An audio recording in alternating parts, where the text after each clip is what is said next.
سلم أمرك إلى الله واستعن به وأحسن الظن به، فإنه لا يرد قلبا جاءه تائبا، ولا يخيب عبدا رفع يديه راجيا. استمر، لأن النهاية ستكون جميلة. من سار إلى الله ولو متعثرا فإن الله لن يتركه. من أقبل على الله صادقا فإن الله سيهديه وسيفتح له من الخير ما لا يتوقعه.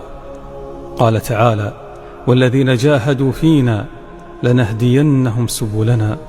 تأكيد أن من يجاهد ويصبر ويناضل ويمنع النفس عن الهوى فإن الهداية تأتيه من الله عاجلا أم آجلا. قل، دائما قل، لعله آخر ذنب قدر علي. لعل هذه التوبة هي التي تفتح لك بها أبواب الهداية إلى الأبد.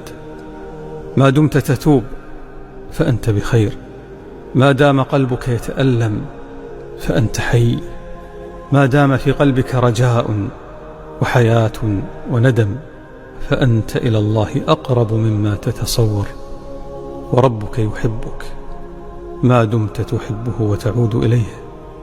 لا تيأس، الدرب لم ينتهي، الله قريب.